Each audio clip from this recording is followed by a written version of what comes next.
ਸਤਿ ਸ਼੍ਰੀ ਅਕਾਲ ਜੀ, ਮੈਂ ਹਾਂ ਗੁਰਜੀਤ ਸਿੰਘ ਤੇ ਇੱਕ ਵਾਰ ਫਿਰ ਤੋਂ ਲੈ ਕੇ ਹਾਜ਼ਰ ਹਾਂ ਜੀ ਉਹ ਇੱਕ ਨਵਾਂ ਨਵੇਕਲਾ ਸ਼ੋਅ ਜਿਹਦੇ ਜ਼ਰੀਏ ਤੁਹਾਡੇ ਆਗੂ ਚਹੇਤੇ ਆਗੂ ਤੁਹਾਡੇ ਨਾਲ ਗੱਲਬਾਤ ਕਰ ਰਹੇ ਨੇ, ਆਪਣੇ ਵਿਜ਼ਨ ਨੂੰ ਲੈ ਕੇ ਤੁਹਾਡੇ ਨਾਲ ਆਪਣੇ ਵਿਚਾਰ ਸਾਂਝੇ ਕਰਦੇ ਪਏ ਨੇ ਜੀ।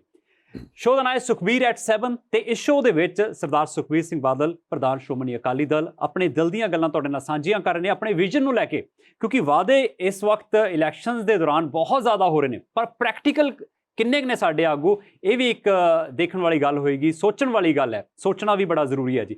ਸੋ ਸੁਖਬੀਰ ਸਿੰਘ ਬਾਦਲ ਸਾਡੇ ਵਿਚਕਾਰ ਇੱਕ ਵਾਰ ਫਿਰ ਤੋਂ ਮੌਜੂਦ ਨੇ। ਸਤਿ ਸ਼੍ਰੀ ਅਕਾਲ ਸਰ।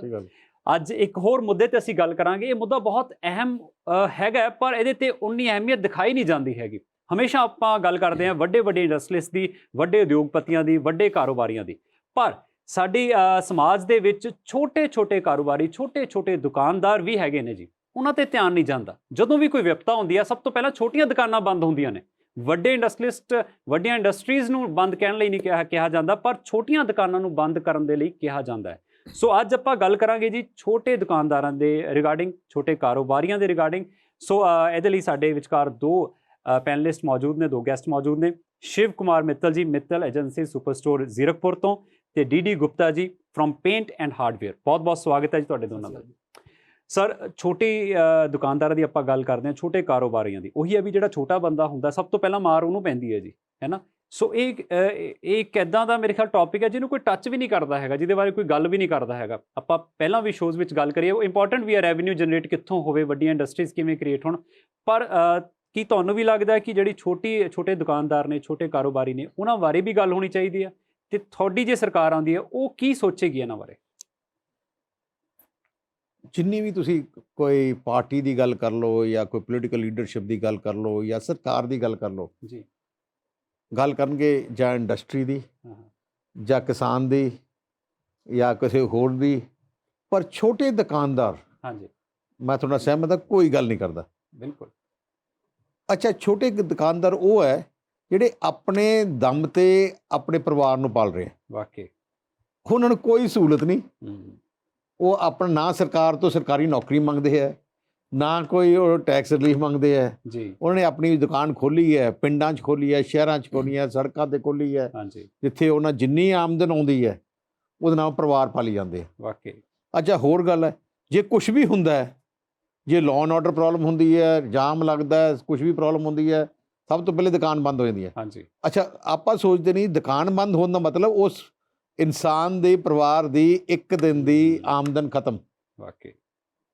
ਫੈਕਟਰੀ ਬੰਦ ਹੋ ਜੇ, ਵੱਡਾ ਬੰਦਾ ਉਹਨੂੰ ਫਰਕ ਨਹੀਂ ਪੈਂਦਾ ਜੀ, ਪਰ ਵਿਚਾਰੇ ਦੁਕਾਨਦਾਰ ਬਾਰੇ ਕੋਈ ਨਹੀਂ ਸੋਚਦਾ। ਸੋ ਇਸ ਕਰਕੇ ਐਕਤੀ ਮੈਂ ਸੋਚ ਰਿਹਾ ਸੀ, ਮੈਂ ਕਿਹਾ ਆਹ ਇੱਕ ਵਰਗ ਹੈ ਜਿਹਨੂੰ ਬੜੀ ਲੋੜ ਹੈ, ਸਪੋਰਟ ਦੀ ਲੋੜ ਹੈ। ਇੱਕ ਗਰੀਬ ਬੰਦਾ ਹੈ, ਛੋਟੀ ਦੁਕਾਨ ਪਾਈ ਹੈ। ਮੈਂ ਸੋਚ ਰਿਹਾ, ਮੈਂ ਕਈ ਫਿਰ ਦੁਕਾਨਦਾਰ ਛੋਟਿਆਂ ਨੂੰ ਬੁਲਾਇਆ ਤੇ ਪੁੱਛਿਆ, ਮੈਂ ਕਿਹਾ ਤੁਹਾਨੂੰ ਕੀ ਸਮੱਸਿਆ ਕੀ ਹੈ? ਹਾਂਜੀ। ਤੇ ਫਿਰ ਮੈਨੂੰ ਉਹਨਾਂ ਨੇ ਸਮੱਸਿਆ ਦੱਸੀਆਂ। ਇੱਕ ਤਾਂ ਉਹਨਾਂ ਨੇ ਸਮੱਸਿਆ ਦੱਸੀ ਕਿ ਜੇ ਕਈ ਵਾਰ ਕੀ ਹੁੰਦਾ ਹੈ, ਦੁਕਾਨ ਛੋਟੀ ਜਿਹੀ ਹੈ, ਅੱਗ ਲੱਗ ਜਾਂਦੀ ਹੈ, ਹੁਣ ਸਾਰਾ ਮਾਲ ਖਤਮ। ਵਿਚਾਰੇ ਕੋਲੇ 8-10 ਲੱਖ ਦਾ ਮਾਲ ਹੁੰਦਾ ਹੈ, ਜੇ ਉਹ ਖਤਮ ਹੋ ਗਿਆ, ਅਗਲੇ 5 ਸਾਲ ਉਹ ਖੜਾ ਨਹੀਂ ਹੋ ਸਕਦਾ। ਵਾਕਈ। ਉਹਦੇ ਕੋਲੇ ਕੋਈ ਪੁਰਾਣਾ ਫਾਈਨੈਂਸ਼ੀਅਲ ਸਪੋਰਟ ਤਾਂ ਹੈ ਨਹੀਂ। ਫਿਰ ਮੈਂ ਕਿਹਾ ਗੱਲ ਜੈਨੂਇਨ ਹੈ, ਤੇ ਫਿਰ ਅਸੀਂ ਹੁਣ ਫੈਸਲਾ ਕੀਤਾ ਹੈ ਕਿ 10 ਲੱਖ ਦੀ ਫਾਇਰ ਇੰਸ਼ੋਰੈਂਸ ਹਰ ਵਪਾਰੀ ਜਿਹਦਾ ਰਜਿਸਟਰ ਹੋ ਜੂ ਸਾਡੇ ਨਾਲ, ਛੋਟੀ ਦੁਕਾਨਦਾਰ, ਉਹਨੂੰ 10 ਲੱਖ ਦੀ ਅਸੀਂ ਫਾਇਰ ਇੰਸ਼ੋਰੈਂਸ। ਫਿਰ ਮੈਂ ਸੋਚਿਆ ਕਿ ਇੱਕ ਦੁਕਾਨਦਾਰ ਹੈ, ਉਹ ਮੈਨੂੰ ਦੱਸ ਰਹੀ ਕਿ ਜੇ ਸਾਡੇ ਦੁਕਾਨਦਾਰ ਦੀ ਮੌਤ ਹੋ ਜਾਂਦੀ ਹੈ, ਐਕਸੀਡੈਂਟ ਨਾ ਹੋ ਜਾਂਦੀ ਹੈ, ਜਾਂ ਕੋਈ ਹਾਰਟ ਅਟੈਕ ਨਾਲ ਹੀ ਹੋ ਜਾਂਦੀ ਹੈ, ਪਰਿਵਾਰ ਹੀ ਕਮਾਉਣ ਵਾਲਾ ਹੀ ਉਹ ਹੈ। ਬਿਲਕੁਲ, ਸਭ ਰੁਕ ਗਿਆ ਜੀ ਉੱਥੇ, ਸਾਰਾ ਕੁਝ ਰੁਕ ਗਿਆ। ਉਹ ਵਿਚਾਰੇ ਦੀ ਦੁਕਾਨ ਹੈ, ਹੁਣ ਅੱਗੇ ਸੰਭਾਲੂ ਕੌਣ, ਕਿਵੇਂ ਕਰੂ?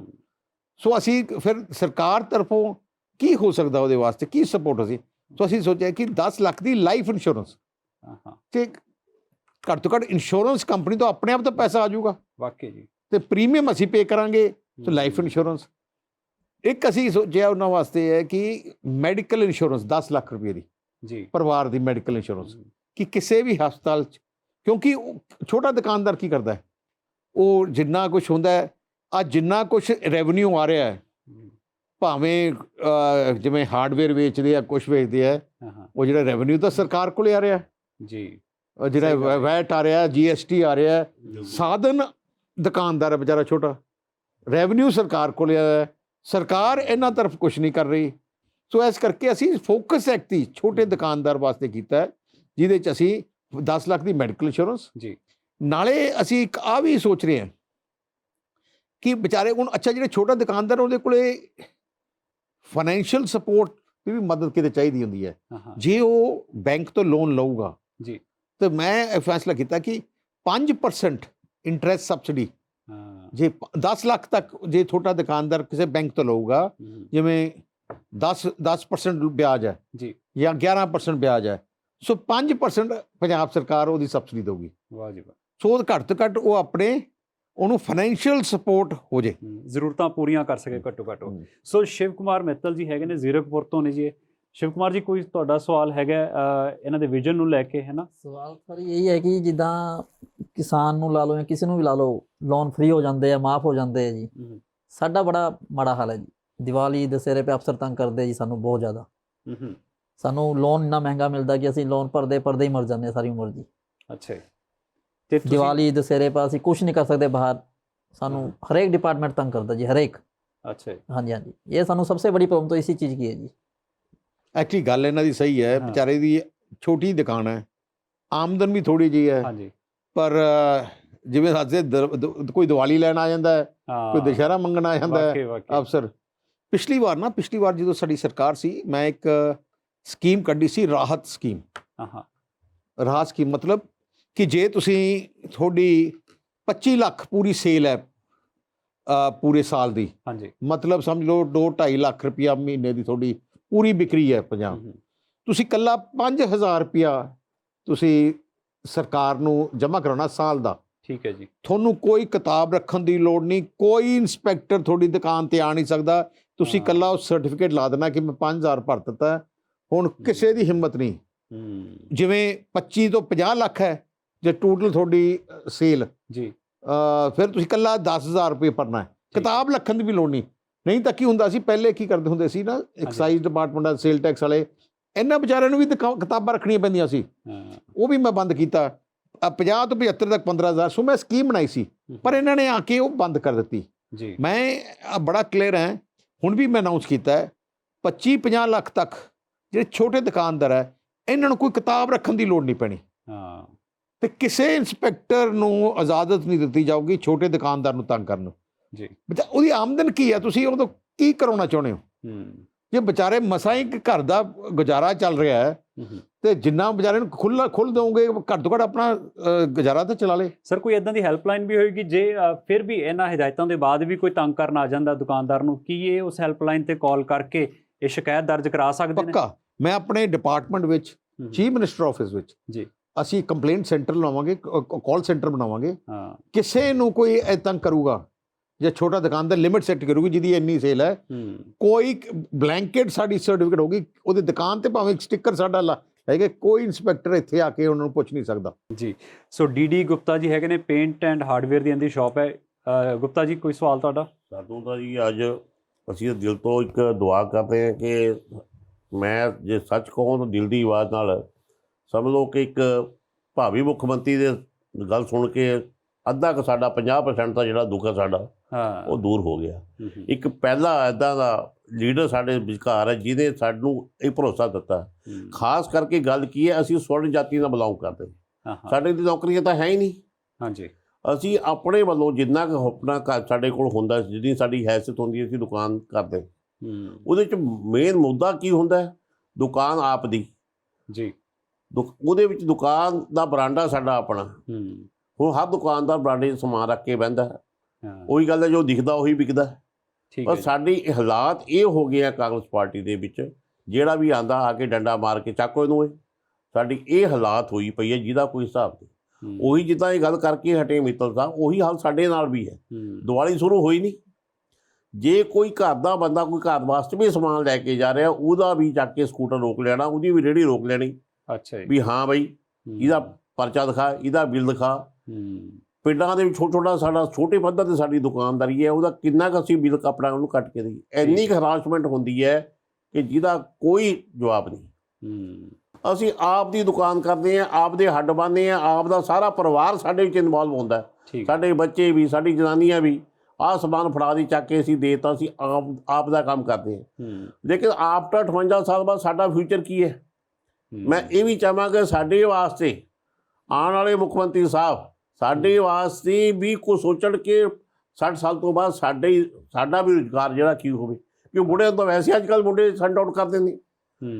ਐਗਰੀ ਹੈ ਸੇਠ ਸਾਹਿਬ ਦੀ ਗੱਲ ਠੀਕ ਹੈ। ਹਾਂਜੀ, ਦੇਖੋ ਜਿਹੜੀ ਅੱਜ GST ਦਾ ਮਾਹੌਲ ਹੈ, ਸਾਰਾ ਕੁਝ ਟੈਕਸ ਪੇਡ ਆਉਂਦਾ ਹੈ। ਬਿਲਕੁਲ, ਜੋ ਟੈਕਸ ਪੇਡ ਆਉਂਦਾ ਹੈ ਤੇ ਵੇਚਣ ਵਾਲੇ ਦੇ ਆਊਟਲੈਟ ਤਾਂ ਹੈ। ਹਾਂਜੀ, ਤੇ ਜੇ ਇਹਨਾਂ ਦੀ ਦੁਕਾਨਾਂ ਬੰਦ ਹੋ ਜਾਣਗੀਆਂ ਤੇ ਜਿਹੜਾ ਆਊਟਫਲੋ ਕਿਵੇਂ ਹੋਊਗੀ? ਸੋ ਇਸ ਕਰਕੇ ਮੈਂ ਤਾਂ ਆ ਵੀ ਸੋਚ ਰਿਹਾ ਕਿ ਆਹ ਗੱਲ ਸਿਆਣੀ ਹੈ। ਜੇ ਛੋਟੇ ਦੁਕਾਨਦਾਰ ਦੀ ਕੋਈ ਲਾਈਕ ਨਾ ਜਿਵੇਂ ਲਾਈਕ ਆਪਣਾ ਪੈਨਸ਼ਨ ਸਕੀਮ ਹੁੰਦੀ ਹੈ, ਕਿਉਂਕਿ ਜਿਹੜੇ ਰਿਕਵਰ ਰਜਿਸਟਰ ਹੋ ਜੇ, ਜਿੰਨਾ ਸਾਡੀ GST ਕਲੈਕਸ਼ਨ ਹੁੰਦੀ ਹੈ ਉਹਦੇ ਚੋਂ ਇੰਨਾ ਪਰਸੈਂਟੇਜ ਕੋ ਰੱਖਿਆ ਜਾਏ ਜਿਹਦੇ ਨਾਲ ਕਿ ਜਿਹੜਾ, ਕਿਉਂਕਿ ਇਹਨਾਂ ਦੀ ਬਹੁਤ ਵੱਡੀ ਕੰਟਰੀਬਿਊਸ਼ਨ ਹੈ ਜਿਹੜਾ GST ਸਿਸਟਮ ਨੂੰ ਚਲਾਉਣ ਤੇ ਜੀ, ਕਿਉਂਕਿ ਆਈ ਆਊਟਲੈਟਸ ਹੈ ਜਿਹੜੇ ਲਾਸਟ ਮਿੰਟ ਹਰ ਘਰ ਦੇ ਨੇੜੇ ਵਾਕਈ ਦੇਖੋ ਪਰਚੇਸ ਹੋਇਆ, ਹਰ ਗਲੀ ਦੇ ਵਿੱਚ ਆਸਾਨੀ ਨਾਲ ਜਿਹੜਾ ਆਊਟਲੈਟ ਹੈ। ਸੋ ਇਸ ਕਰਕੇ ਆ ਆਈਡੀਆ ਠੀਕ ਆ। ਅਸੀਂ ਇਹ ਸੋਚਣ ਮੈਂ ਲੱਗ ਰਿਹਾ ਕਿ ਇਹ ਛੋਟੇ ਦੁਕਾਨਦਾਰ ਨੂੰ ਜੇ ਰਿਟਾਇਰ ਹੁੰਦਾ ਬੰਦਾ, ਘੱਟ ਤੋਂ ਘੱਟ ਉਹਨੂੰ ਇੱਕ ਪੈਨਸ਼ਨ GST ਦਾ ਜਿਹੜੀ ਇਨਕਮ ਆਉਂਦੀ ਸਾਨੂੰ ਜੀ, ਜਿਹੜੇ ਅਸੀਂ ਕੋਈ 30-40 ਹਜ਼ਾਰ ਕਰੋੜ ਆਉਂਦਾ ਉਹਦਾ ਇੱਕ ਪੋਰਸ਼ਨ ਰੱਖ ਕੇ ਜਿਹੜੇ ਛੋਟੇ ਦੁਕਾਨਦਾਰ ਰਜਿਸਟਰਡ ਹੈ, ਸੀ ਵੱਡੇ ਇੰਡਸਟਰੀ ਨੂੰ ਕੋਈ ਲੋੜ ਨਹੀਂ, ਵੱਡੇ ਮੀਡੀਅਮ ਸਾਈਜ਼ ਨੂੰ ਲੋੜ ਨਹੀਂ, ਅਸਲੀ ਸਪੋਰਟ ਚਾਹੀਦੀ ਹੈ ਵਿਚਾਰ ਇਹਨਾਂ ਨੂੰ। ਵਾਕਈ ਜੀ, ਵਾਕਈ ਬਿਲਕੁਲ ਸਹੀ ਗੱਲ ਹੈ। ਤੇ ਇੱਕ ਕਾਲ ਆਪਾਂ ਹੁਣ ਲੈਂਦੇ ਹਾਂ ਜੀ, ਕਿਉਂਕਿ ਅਸੀਂ ਇੱਕ ਨੰਬਰ ਜਾਰੀ ਕੀਤਾ, ਮੈਂ ਫਿਰ ਵੀ ਦੱਸਦਾ, ਆ ਕਾਲ ਤੋਂ ਬਾਅਦ ਤੁਸੀਂ ਵੀ ਕਾਲ ਲਗਾ ਸਕਦੇ ਹੋ, WhatsApp ਤੇ ਮੈਸੇਜ ਵੀ ਸਾਨੂੰ ਕਰ ਸਕਦੇ ਹੋ। ਕਾਲ ਲੈਂਦੇ ਹਾਂ ਜੀ। ਹਾਂਜੀ, ਸਤਿ ਸ਼੍ਰੀ ਅਕਾਲ। ਸਤਿ ਸ਼੍ਰੀ ਅਕਾਲ ਜੀ। ਕੌਣ ਗੱਲ ਕਰ ਰਹੇ ਹੋ ਜੀ? ਕਿੱਥੋਂ ਗੱਲ ਕਰ ਰਹੇ ਹੋ? ਸੁਖਵਿੰਦਰ ਸਿੰਘ ਗੱਲ ਕਰਦੇ ਹਾਂ ਜੀ। ਅੱਛਾ ਜੀ, ਸੁਖਵਿੰਦਰ ਜੀ ਕੀ ਸਵਾਲ ਹੈ ਤੁਹਾਡਾ? ਸਰ ਜੀ ਸਵਾਲ ਇਹ ਆਪਣਾ ਕਿ ਮੇਰੀ ਨਾ ਛੋਟੀ ਜਿਹੀ ਕਰਿਆਨੇ ਦੀ ਦੁਕਾਨ ਹੈ ਜੀ। ਹਾਂ, ਹੈਲੋ। ਹਾਂਜੀ ਹਾਂ, ਸੁਣਦੇ ਪਏ ਜੀ। ਮੈਂ ਕਿਹਾ ਜੀ ਕਰਿਆਨੇ ਦੀ ਮੇਰੀ ਦੁਕਾਨ ਹੈ ਕਿ ਛੋਟੀ ਜਿਹੀ, ਪਿੰਡ ਮੇਰਾ ਬਨੂੜਾ ਜੀ। ਅੱਛਾ ਜੀ। ਤੇ ਆਪਣਾ ਇੰਸਪੈਕਟਰ ਵਗੈਰਾ ਆਉਂਦੇ ਆ, ਜੋ ਸਮਾਨ ਵਗੈਰਾ ਲੈ ਲੈਂਦੇ ਆ, ਪੈਸੇ ਵਗੈਰਾ ਨਹੀਂ ਦਿੰਦੇ ਹੈਗੇ, ਇਹਨਾਂ ਤੋਂ ਪਰੇਸ਼ਾਨ ਆ ਜੀ ਬਹੁਤ ਜ਼ਿਆਦਾ ਜੀ। ਅੱਛਾ ਜੀ। ਹਾਂਜੀ, ਓਕੇ। ਮੈਂ ਆਪਣੇ ਵੀਰ ਨੂੰ ਮੈਂ ਕਹਿਣਾ ਚਾਹਣਾ ਕਿ ਮੈਂ ਇੰਨਾ ਗਰੰਟੀ ਮੈਂ ਦਊਂਗਾ ਕਿ ਕਿਸੇ ਛੋਟੇ ਦੁਕਾਨਦਾਰ ਦੇ ਕਿਸੇ ਕੋਈ ਇੰਸਪੈਕਟਰ, ਪਹਿਲੀ ਗੱਲ ਤਾਂ ਮੈਂ ਇੰਸਪੈਕਟਰ ਰਾਜ ਅਸੀਂ ਸਿਸਟਮ ਹੀ ਖਤਮ ਕਰ ਦੇਣਾ ਜੀ। ਸੈਲਫ ਅਟੈਸਟੇਸ਼ਨ ਅਸੀਂ ਸਿਸਟਮ ਕਰ ਰਹੇ ਹਾਂ ਤੇ ਪਰ ਛੋਟੇ ਦੁਕਾਨਦਾਰ ਦੀ ਜਿਹੜੀ ਅਸੀਂ ਮੈਂ ਗਾਰੰਟੀ ਦਿੰਦਾ ਹੈ ਕਿ ਤੁਹਾਡੇ ਕੋਲੇ ਜਦੋਂ ਤੱਕ ਪਰਮਾਤਮਾ ਮਿਹਰ ਕੇ ਸਾਡੀ ਸਰਕਾਰ ਹੈ, ਇੱਕ ਵੀ ਬੰਦਾ ਇੰਸਪੈਕਟਰ ਸਰਕਾਰ ਦਾ ਤੁਹਾਡੀ ਦੁਕਾਨ ਕੋਲੇ ਨਹੀਂ ਆਊਗਾ, ਕਿਉਂਕਿ ਆ ਐਕਸਪਲੋਇਟੇਸ਼ਨ ਹੈ। ਬਿਲਕੁਲ ਐਕਸਪਲੋਇਟੇਸ਼ਨ ਹੈ। ਛੋਟੇ ਦੁਕਾਨਦਾਰ ਦਾ ਕੋਈ ਰੋਲ ਹੀ ਨਹੀਂ ਕਿਸੇ ਚੀਜ਼ ਦੇ, ਉਹ ਤਾਂ ਵਿਚਾਰੀ ਆਪਣੀ ਲਾਈਵਲੀਹੁੱਡ ਬਚਾ ਰਿਹਾ ਹੈ ਤੇ ਉਹਦੇ ਕੋਲੇ ਵੀ ਇੰਸਪੈਕਟਰ 10 ਚਲੇ ਜਾਂਦੇ ਹੈ ਤੇ ਆ ਤਾਂ ਇੱਕ ਕ੍ਰਿਮੀਨਲ ਐਕਟ ਹੈ ਜੀ। ਤੇ ਮੈਂ ਗਾਰੰਟੀ ਦਿੰਦਾ ਇਹ ਜਿਹਾ ਬਿਲਕੁਲ ਬੰਦ ਹੋਊਗਾ ਆਪਣੀ ਸਰਕਾਰ 'ਚ ਜੀ। ਸਰ, ਇਹ ਛੋਟੇ ਦੁਕਾਨਦਾਰਾਂ ਦੀ ਅਕਸਰ ਇਹੀ ਪ੍ਰੋਬਲਮ ਆਪਾਂ ਨੂੰ ਸੁਣਨ ਨੂੰ ਮਿਲਦੀ ਪਈ ਹੈ ਵੀ ਅਸੀਂ ਸ਼ਿਕਾਇਤ ਵੀ ਕਰਨੀ ਹੈ, ਤਾਂ ਅੱਜ ਦਾ ਹੁਣ ਆਪਾਂ ਕਾਲ ਸੁਣੀ ਹੈ, ਉਹ ਤੁਸੀਂ ਉਹਦੀ ਦਰਦ ਵੀ ਮਹਿਸੂਸ ਕਰ ਸਕਦੇ ਹੋ ਉਹਦੀ ਆਵਾਜ਼ ਦੇ ਵਿੱਚ ਵੀ ਅਸੀਂ ਕਰੀਏ ਤਾਂ ਕਰੀਏ ਕੀ, ਕਿੰਨੀ ਵਾਰ ਅਸੀਂ ਕਹਿ ਲਿਆ, ਕਿੰਨੀ ਵਾਰ ਅਸੀਂ ਇਹ ਗੱਲ ਕਰ ਲਈ ਹੈ। ਸੋ ਨੰਬਰ ਜਾਰੀ ਕਰਨ ਵਾਲੀ ਗੱਲ ਇੱਕ ਵਾਰ ਸਰ ਨੇ ਇੱਥੇ ਦੱਸ ਦਿੱਤੀ ਹੈ ਕਿ ਅਸੀਂ ਇੱਕ ਕੰਪਲੇਂਟ ਨੰਬਰ ਵੀ ਹੋਏਗਾ ਜਿੱਥੇ ਤੁਸੀਂ ਕੰਪਲੇਂਟ ਵੀ ਕਰ ਸਕਦੇ ਹੋ ਜੇ ਕੋਈ ਨਾ ਚਾਹੁੰਦੇ ਹੋਏ ਵੀ ਉੱਥੇ ਪਹੁੰਚ ਗਿਆ ਜੀ। ਤੁਹਾਡਾ ਕੋਈ ਹੋਰ ਸਵਾਲ ਹੈਗਾ ਆਪਣੇ? ਹਾਂਜੀ ਜੀ, ਕਰ ਸਕਦੇ ਇੱਕ ਹੋਰ ਹੈਗੀ, ਜਿੱਦਾਂ ਮੈਟਰੋ ਮॉल है जी, डी-मार्ट है, बेस्ट प्राइस है, मेट्रो है, इनके सर होलसेल के लाइसेंस हैं, पर ये एक एक पैकेट सर चीज़ बेच रहे हैं, एक एक साबन, एक एक नमक बेच रहे हैं, जिस करके लोग साढ़े को नहीं आते, क्योंकि उसी रेट पर असी लेके आने जी, उसी रेट पर ग्राहक ਨੂੰ ਦੇ ਦਿੰਦੇ डिटेल में है इनके होलसेल के लाइसेंस सर। ਅੱਛਾ, ਆ ਇਹਨਾਂ ਦੀ ਬੜੀ ਵਧੀਆ ਸਵਾਲ ਹੈ, ਕਿਉਂਕਿ ਮੈਂ ਕਈ ਜਗ੍ਹਾ ਤੋਂ ਮੈਨੂੰ ਕੰਪਲੇਂਟਸ ਆਈਆਂ ਕਿ ਕਰਦੇ ਕੀ ਹੈ, ਵੱਡੇ ਵੱਡੇ ਸਟੋਰ ਬਣਾਏ ਹੈ, ਹੋਲਸੇਲ ਲਾਇਸੈਂਸ ਹੈ, ਪਰ ਤੁਸੀਂ ਭਾਵੇਂ ਇੱਕ ਸਾਬਣ ਲੈਣੀ ਹੈ, ਉਹ ਸਾਬਣ ਵੀ ਉੱਥੋਂ ਜਾ ਕੇ ਲੈ ਸਕਦੇ ਹੋ, ਜਿਹੜਾ ਲੀਗਲੀ ਇਲੀਗਲ ਹੈ। ਅੱਜ ਜੋ ਕਰ ਰਹੇ ਹੈ ਨਾ, ਇਲੀਗਲ ਕੰਮ ਕਰ ਰਹੇ ਹੈ। ਆ ਮੈਂ ਤੁਹਾਨੂੰ ਸ਼ੋਰ ਕਰਦਾ ਕਿ ਇਹ ਜਿਹਾ ਕੰਮ ਨਹੀਂ ਹੋਣ ਦੇਵਾਂਗੇ। ਜੇ ਹੋਲਸੇਲ ਹੈ ਤੇ ਹੋਲਸੇਲ ਹੈ, ਕਿਉਂਕਿ ਜੇ ਉਹ ਰਿਟੇਲ 'ਚ ਪੈ ਗਏ ਤਾਂ ਵਿਚਾਰੇ ਆ ਸਾਰੇ ਮਰ ਜਾਣਗੇ। ਵਾਕਈ ਸਹੀ ਗੱਲ। ਆ ਜਿਹੜੇ ਇਹ ਨਾਲੇ ਇੱਕ ਮੈਂ ਹੋਰ ਵੀ ਤੁਹਾਨੂੰ ਮੈਂ ਕਹਿਣਾ ਚਾਹੁੰਦਾ ਕਿ ਜਿਹੜੀ ਬਿਜਲੀ ਹੈ ਛੋਟੇ ਦੁਕਾਨਦਾਰਾਂ ਨੂੰ ਅਸੀਂ 5 ਰੁਪਏ ਯੂਨਿਟ ਲਾਵਾਂਗੇ। ਆ ਜਿਹੜਾ ਇਹਨਾਂ ਦਾ ਰੇਟ ਹੈ ਕਮਰਸ਼ੀਅਲ ਰੇਟ ਮਿਲਦਾ ਤਾਂ ਬਹੁਤ ਮਹਿੰਗੀ ਮਿਲਦਾ, 8-8, 9-9, 10 ਰੁਪਏ, ਕਿਉਂਕਿ ਛੋਟੇ ਦੁਕਾਨਦਾਰ ਨੂੰ ਮੈਂ ਦਿਲੋਂ ਹੈਲਪ ਕਰਨਾ ਚਾਹੁੰਦਾ, ਕਿਉਂਕਿ ਉਹ ਸਰਕਾਰ ਤੋਂ ਕੋਈ ਮੰਗਦਾ ਨਹੀਂ, ਆਪਣੇ ਆਪ ਆਪਣੇ ਪਰਿਵਾਰ ਨੂੰ ਪਾਲ ਰਿਹਾ ਜੀ ਲੋਕੀ ਤਾਂ ਲੋਕੀ ਸਰਕਾਰ ਤੋਂ ਚੀਜ਼ਾਂ ਮੰਗਦੇ ਆ, ਵਿਚਾਰੇ ਮੰਗਦੇ ਨਹੀਂ। ਵਾਕਈ ਆ ਦਿਨ ਰਾਤ ਆਪ ਹੀ ਮਿਹਨਤ ਕਰਦੇ। ਅੱਛਾ, ਸਾਰਾ ਜਿਵੇਂ ਦੱਸਿਆ ਕਿ ਸਾਰਾ ਪਰਿਵਾਰ ਹੀ ਲੱਗਿਆ ਹੁੰਦਾ ਹੈ, ਵਾਕਈ ਬੱਚੇ ਵੀ ਲੱਗੇ ਹੁੰਦੇ ਵਿੱਚ ਇਹਦੇ ਕੰਮ 'ਚ। ਸਹੀ ਗੱਲ ਹੈ। ਈਵਨ ਦੈਨ ਇਹ ਇਗਨੋਰਡ ਪਾਰਟ ਹੈ ਜੀ ਸੋਸਾਇਟੀ ਦਾ, ਇੱਕ ਆਪਣੀ ਮਾਰਕੀਟ ਦਾ ਵੀ ਕਹਿ ਸਕਦੇ ਹੋ ਕਿ ਇੱਕ ਇਗਨੋਰਡ ਪਾਰਟ ਰਹਿ ਜਾਂਦੇ ਨੇ ਜੀ। ਸੋ ਆਪਾਂ ਇੱਕ ਵਾਰ ਫਿਰ ਤੋਂ ਤੁਹਾਨੂੰ ਦੱਸ ਦਈਏ ਕਿ ਇੱਕ ਨੰਬਰ ਇੱਥੇ ਫਲੈਸ਼ ਹੋ ਰਿਹਾ ਸਕਰੀਨ ਦੇ ਉੱਤੇ ਬਾਰ-ਬਾਰ, ਜਿਹਦੇ ਰਾਹੀਂ ਤੁਸੀਂ ਵੀ ਸਾਡੇ ਇਸ ਡਿਬੇਟ ਦਾ ਹਿੱਸਾ ਬਣ ਸਕਦੇ ਹੋ ਜੀ। WhatsApp ਤੇ ਵੀ ਸਾਨੂੰ ਮੈਸੇਜ ਕਰ ਸਕਦੇ ਹੋ। ਜੇ ਤੁਹਾਡਾ ਕੋਈ ਸਵਾਲ ਹੈਗਾ ਤਾਂ ਤੁਸੀਂ ਜ਼ਰੂਰ ਉਹਦੇ ਥਰੂ ਵੀ ਸਾਨੂੰ ਕਨੈਕਟ ਕਰ ਸਕਦੇ ਹੋ। ਸਰ, ਡਿਜੀਟਲੀ ਵੀ ਜੇ ਕੋਈ ਇਹਨਾਂ ਦੀ ਹੈਲਪ ਹੋ ਸਕਦੀ ਹੈ ਛੋਟੇ ਦੁਕਾਨਦਾਰਾਂ ਦੀ, ਤਾਂ ਕਿੱਦਾਂ ਇਹ ਆਪਣੀ ਮਾਰਕੀਟ ਕ੍ਰੀਏਟ ਕਰ ਸਕਦੇ ਆ? ਇੱਕ ਸੋਸਾਇਟੀ ਬਣਦੀ ਹੈ, ਇੱਕ ਇਹਨਾਂ ਦੀ ਕਮੇਟੀ ਬਣਦੀ ਹੈ ਆਪਣੇ ਆਪ ਦੇ ਵਿੱਚ। ਮੈਂ ਇੱਕ ਸੋਚਿਆ ਕਿ ਮੈਂ ਜਦੋਂ ਸਰਕਾਰ ਬਣੀ, ਜਿਹੜੇ ਛੋਟੇ ਦੁਕਾਨਦਾਰ ਨੇ ਇਹਨਾਂ ਦੀ ਇੱਕ ਐਡਵਾਈਜ਼ਰੀ ਕਮੇਟੀ ਬਣਾਵਾਂਗੇ। ਹਾਂਜੀ, ਕਿਉਂਕਿ ਇਹਨਾਂ ਦੀਆਂ ਮੁਸ਼ਕਲਾਂ ਆਮ ਟਰੇਡਰ ਨਾਲੋਂ, ਆਪ ਇੰਡਸਟਰੀ ਨਾਲੋਂ ਬਹੁਤ ਫਰਕ ਹੈ। ਸੋ ਜੋ ਵੀ ਇਹਨਾਂ ਦੀ ਪਾਲਿਸੀ ਹੋਣਗੇ ਅਸੀਂ ਕਮੇਟੀ ਬਣਾਵਾਂਗੇ। ਕਿਉਂਕਿ ਮੇਰੀ ਸੋਚ ਇੱਕ ਹੈ, ਸਰਕਾਰ ਦੇ ਵਿੱਚ ਆਉਣੀ ਸਰਕਾਰ ਹੈ ਕਿ ਲੋਕੀ ਜੋ ਟਰੇਡ ਦੀ ਪਾਲਿਸੀ ਬਣੇ, ਉਹ ਪਾਲਿਸੀ ਜਿਹਦੇ ਵਾਸਤੇ ਬਣੇ ਉਹ ਆਪ ਹੀ ਪਾਲਿਸੀ ਬਣਾਉਣ। Make your own policy. ਮੇਰੀ ਸੋਚ ਹੀ, ਜੇ ਇੰਡਸਟਰੀ ਦੀ ਕੋਈ ਪਾਲਿਸੀ ਹੋਣੀ ਹੈ, ਮੈਂ ਇੰਡਸਟਰੀ ਨੂੰ ਕਹਾਂਗਾ ਤੁਸੀਂ ਦੱਸੋ ਕੀ ਪਾਲਿਸੀ ਤੁਸੀਂ ਚਾਹੁੰਦੇ ਹੋ ਜੀ। ਉਵੇਂ ਛੋਟੇ ਦੁਕਾਨਦਾਰ ਕੀ ਚਾਹੁੰਦੇ ਹੈ। ਸੋ ਇਹਨਾਂ ਦੀਆਂ ਮੈਂ advisory committee to the chief minister ਬਣਾਵਾਂਗਾ, ਜਿਹੜੇ ਉਹ ਰੈਗੂਲਰਲੀ ਸਾਡੀ ਮੀਟਿੰਗ ਹੋਣ, ਜੋ ਇਹਨਾਂ ਦੀ ਪ੍ਰੋਬਲਮਸ ਹੈ ਲਗਾਤਾਰ ਸਾਨੂੰ ਦੱਸਦੇ ਰਹਿਣ। ਤੇ ਜੇ ਕੋਈ ਪਾਲਿਸੀ ਬਣਾਉਣੀ ਹੈ, ਕਈ ਵਾਰ ਬੈਠੇ ਨਾ, ਅਸੀਂ ਇੱਥੇ ਬੈਠੇ ਹਾਂ, ਸਾਨੂੰ ਪਤਾ ਹੀ ਨਹੀਂ ਲੱਗਦਾ ਕਿ ਇਹਨਾਂ ਦੀ ਮੁਸ਼ਕਲਾਂ ਕੀ ਹੈ। ਅਸੀਂ ਹੋਰ ਸੋਚੀ ਬੈਠੇ ਹੁੰਦੇ ਹਾਂ, ਮੁਸ਼ਕਲ ਹੋਰ ਹੁੰਦੀ ਹੈ। ਜਿਹੜੇ ਅਫਸਰ ਪਾਲਿਸੀਆਂ ਬਣਾਉਂਦੇ ਉਹਨਾਂ ਦਾ ਜਮਾ ਹੀ ਨਹੀਂ ਪਤਾ। ਉਹ ਕਿਸੇ ਵੇਲੇ ਦੁਕਾਨ ਤੇ ਵੀ ਨਹੀਂ ਗਏ। ਹੁਣ ਇਹਨਾਂ ਦੀ ਜਿਵੇਂ ਪ੍ਰੋਬਲਮ ਹੈ, ਜਿਵੇਂ ਇਹਨਾਂ ਨੇ ਕਿਹਾ, ਸਾਡੀ ਸਮੱਸਿਆ ਬਹੁਤ ਹੋਰ ਆਮ ਹੋ ਗਈ ਜੀ। ਇਸ ਟਾਈਮ ਜਿਹੜਾ ਪੰਜਾਬ ਦਾ ਯੂਥ ਹੈ, ਜਿਹੜਾ ਉਹ ਨਸ਼ੇ ਵੱਲ ਬਹੁਤ ਜ਼ਿਆਦਾ ਵੱਧ ਗਿਆ, ਜਿਹਦਾ ਕਿ ਆਮ ਸਾਨੂੰ ਸਾਹਮਣਾ ਕਰਨਾ ਪੈਂਦਾ। ਦੁਕਾਨਦਾਰ ਆਪਣੀ ਦੁਕਾਨ ਨੂੰ ਸਾਰਾ ਦਿਨ ਆਪਣੀ ਖੇਚਲ ਕਰਕੇ, ਜੋ ਵੀ ਮਿਹਨਤ ਕਰਕੇ 10-20 ਹਜ਼ਾਰ ਦੀ, 50 ਹਜ਼ਾਰ ਦੀ ਸੇਲ ਹੋ ਜਾਂਦੀ ਹੈ, 20 ਹਜ਼ਾਰ ਤੱਕ ਸਾਡੀ ਸੇਲ। ਠੀਕ ਹੈ। ਉਹ ਘਰ ਦਾ ਜਿਹੜਾ ਫਾਸਲਾ 5-4 ਕਿਲੋਮੀਟਰ ਦਾ ਹਰ ਇੱਕ ਦੁਕਾਨਦਾਰ ਦਾ ਆਪਣੇ ਘਰ ਦੁਕਾਨ ਤੋਂ ਘਰ ਦਾ ਹੈਗਾ ਜੀ, ਉਹ ਆਮ ਕਿਆ ਹੁੰਦੀ ਬਾਤ ਦਾ ਜਿਹੜੀ ਹੈ ਕਿ ਜਾਣ ਲੱਗੇ ਜਾਂ ਦੁਕਾਨਦਾਰ ਜਾਂਦਾ, ਜਿਸ ਆਪਣੇ ਸਕੂਟਰ 'ਤੇ ਬੈਠ ਕੇ ਜਾਣਾ ਹੁੰਦਾ, ਐਨੇ 'ਚ ਇਹ ਹਾਲ ਹੁੰਦਾ ਕਿ ਮੋਟਰਸਾਈਕਲ ਮਗਰੋਂ ਆਇਆ ਤੇ ਬੈਗ ਖੋਹ ਕੇ ਲੈ ਗਿਆ। ਅੱਛਾ, ਇਹ ਆਮ ਵਾਰਦਾਤਾਂ ਦੁਕਾਨਦਾਰ ਵੀਰਾਂ ਨਾਲ ਆਮ ਅੱਜ ਕੱਲ੍ਹ ਵਾਪਰ ਰਹੀ ਹੈ। ਇਹ ਚੀਜ਼ਾਂ ਕਿਸੇ ਜ਼ਮਾਨੇ 'ਚ ਸੁਣਿਆ ਕਰਦੇ ਸੀ ਅਮਰੀਕਾ ਦੇ ਵਿੱਚ, ਉਹ ਕਾਲੇ ਕਰਦੇ ਸੀਗੇ। ਜਿਹੜਾ ਵੀ ਹੁਣ ਇਹ ਸਾਡੇ ਪੰਜਾਬ ਦੀ ਹਾਲਾਤ ਹੈ ਕਿ ਅਸੀਂ ਦੁਕਾਨਦਾਰ ਕਿਸੇ ਪਾਸੋਂ ਵੀ ਸੇਫ ਨਹੀਂ। ਪਿਛਲੇ 5 ਸਾਲ 'ਚ ਕੀ ਹੋਇਆ ਨਾ, law and order the situation ਬਹੁਤ ਵੱਧ ਗਈ ਹੈ ਜੀ। ਮੈਨੂੰ ਤਾਂ ਇੱਕ SSP ਨੇ ਮੈਨੂੰ ਜਦੋਂ ਕੋਡ ਲੱਗਿਆ, ਹਾਂਜੀ, ਉਹਨੇ ਮੈਨੂੰ ਟੈਲੀਫੋਨ ਕੀਤਾ, ਕਹਿੰਦਾ ਜੀ ਇੱਕ ਗੱਲ ਮੈਂ ਤੁਹਾਨੂੰ ਦੱਸਣਾ ਚਾਹਣਾ। ਪਹਿਲੇ ਤਾਂ ਹਿੰਮਤ ਵੀ, ਹੁਣ ਕੋਡ ਲੱਗ ਗਿਆ। ਹਾਂਜੀ, ਮੈਂ ਕਿਹਾ, ਕਹਿੰਦਾ ਜੀ ਸਾਡੇ ਇੱਕ ਇਸ਼ੂ ਬਹੁਤ ਵੱਡਾ ਹੈ ਪਬਲਿਕ ਦਾ, ਐਕਸਟੋਰਸ਼ਨ। ਜਿਹੜੇ ਗੈਂਗਸਟਰ ਹੈ ਐਕਸਟੋਰਸ਼ਨ ਕਰ ਰਹੇ ਆ, ਜੇਲ੍ਹਾਂ 'ਚੋਂ ਕਰ ਰਹੇ ਆ। ਕਹਿੰਦਾ ਪਬਲਿਕ ਸਾਡੇ ਕੋਲੇ ਆਉਂਦੀ ਨਹੀਂ ਕਿ ਪੁਲਿਸ ਨੂੰ ਹੁਣ ਟਰਸਟ ਨਹੀਂ ਕਰ ਰਿਹਾ, ਕਿਉਂਕਿ ਲੋਕੀ ਜਿਵੇਂ ਇਹਨਾਂ ਦੇ ਹੈ ਮੋਟਰਸਾਈਕਲ ਤੇ ਆ ਰਹੇ ਆ, ਰੋਜ਼ ਹੋ ਰਿਹਾ ਹੈ, ਕੋਈ ਥਾਣੇਦਾਰ ਨਹੀਂ ਫੜ ਰਿਹਾ ਉਹਨਾਂ ਨੂੰ। ਜਦੋਂ ਫੜ ਹੀ ਨਹੀਂ ਰਿਹਾ, ਵਿਚਾਰਿਆਂ ਨੂੰ ਕੋਲੇ ਕੋਈ ਚਾਰਾ ਹੀ ਨਹੀਂ ਰਿਹਾ। ਵਾਕਈ ਜੀ, ਮੈਨੂੰ ਹਰ ਰੋਜ਼ ਤੁਸੀਂ ਦੇਖੋਗੇ ਆ ਜਿਹੜੇ ਕਿਤੇ ਕੋਈ ਸੋਨੇ ਦੀ ਚੇਨ ਪਾਈ ਆ ਉਹ ਪੱਟ ਲੈਣਗੇ, ਪੈਸੇ ਕੱਢ ਲੈਣਗੇ। ਸੋ ਇਹਦੇ ਜਿਹੜਾ law and order the situation ਬਹੁਤ ਜ਼ਿਆਦਾ ਖਰਾਬ ਹੈ।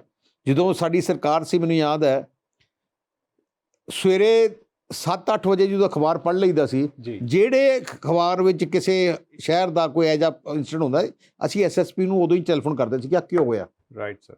SSP ਨੂੰ ਡਰ ਸੀ ਕਿ ਸਾਨੂੰ ਪੁੱਛਿਆ ਜਾਊਗਾ। ਪਿਛਲੇ 5 ਸਾਲ ਤੱਕ ਕਿਸੇ ਨੇ ਪੁੱਛਿਆ ਹੀ ਨਹੀਂ। ਵਾਕਈ। ਤੇ ਇੱਕ ਹੋਰ ਵੀ ਇਹਨਾਂ ਦਾ ਇੱਕ ਹੋਰ ਮੈਂ ਸੋਚਿਆ ਕਿ ਅਸੀਂ CCTV ਕੈਮਰਾ ਸਿਸਟਮ ਅਸੀਂ ਪਿੰਡਾਂ 'ਚ ਜਿੰਨੀਆਂ ਮੇਨ ਰੋਡਸ ਹੈ, ਜਿੰਨੇ ਸ਼ਹਿਰ ਹੈ ਦੁਨੀਆ ਵਿੱਚ ਚਲੇ ਜਾਓ, ਤੁਸੀਂ ਪੁਲਿਸ ਨਹੀਂ ਦਿਖਾਈ ਦਿੰਦੀ, ਕੈਮਰੇ ਲੱਗੇ ਹੈ। ਰਾਈਟ। ਜਦੋਂ ਚੋਰ ਨੂੰ ਪਤਾ ਲੱਗ ਜਾਏ ਕਿ ਉਹ ਫੜਿਆ ਜਾਊਗਾ, ਫਿਰ ਉਹ ਚੋਰੀ ਦਾ ਡਰ ਪੈਂਦਾ।